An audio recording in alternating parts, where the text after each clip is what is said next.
Dari Muadz bin Jabal radhiyallahu anhu, ia berkata, aku berkata, wahai Rasulullah, beritahukanlah kepadaku amal perbuatan yang dapat masukkanku ke surga dan menjauhkanku dari neraka. Nabi sallallahu alaihi wasallam bersabda, sungguh engkau bertanya tentang perkara yang besar, tetapi sungguhnya hal itu adalah mudah bagi orang yang Allah itu mudahkan atasnya.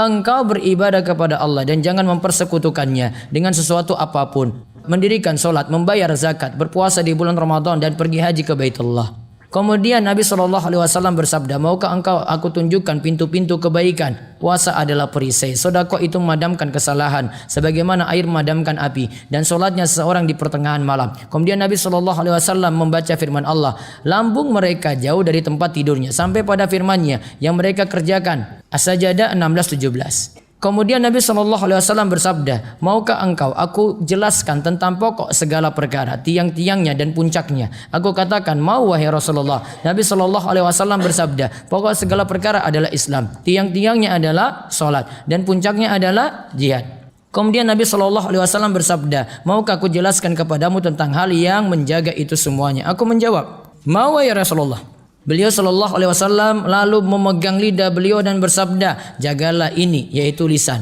Kutanyakan, wahai Nabi Allah, apakah kita akan disiksa dengan sebab perkataan kita? Nabi sallallahu alaihi wasallam menjawab, semoga ibumu kehilanganmu. Kalimat ini maksudnya untuk memperhatikan ucapan selanjutnya. Tidaklah manusia tersungkur di neraka di atas wajah mereka atau di atas hidung mereka, melainkan dengan sebab lisan mereka. Hadis ini riwayat Tirmidzi dan beliau berkata hadis ini hasan sahih.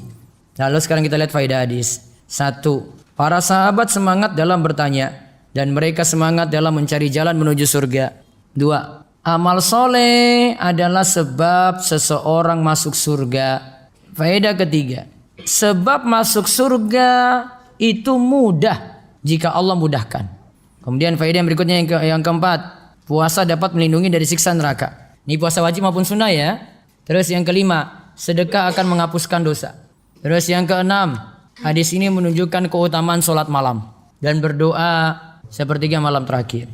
Terus 7. Pentingnya perhatian pada pokok Islam, yaitu ajaran Islam itu sendiri. Terus yang kedelapan, pentingnya sholat karena dikatakan sebagai tiang Islam. Berarti kalau bangunan itu tiangnya nggak ada maka hancur, ambruk. Terus yang kesembilan, penting dan mulianya jihad di jalan Allah karena jihad adalah syariat Islam yang paling tinggi. Terus yang 10, bahaya lisan yang tergelincir, yaitu bisa membawa pada jurang kebinasaan. Terus yang ke-11, bagusnya pengajaran Nabi Shallallahu Alaihi Wasallam ditinjau dari dua sisi. 1, dengan ucapan dan praktek. Yang kedua, dengan memulai menerangkan yang terpenting dan hal penting lainnya.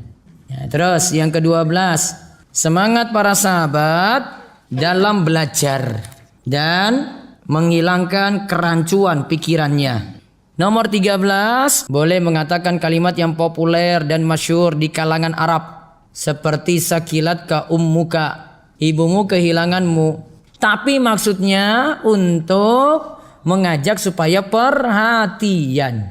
Terus kaidahnya ada 2. 1, berpegang dengan ajaran Islam itu mudah jika diberi taufik kemudahan oleh Allah. Terus kaidah yang kedua, Allah tidak menghukumi lisan yang lagu, yaitu sia-sia, cuma igauan semata, artinya nggak punya nilai.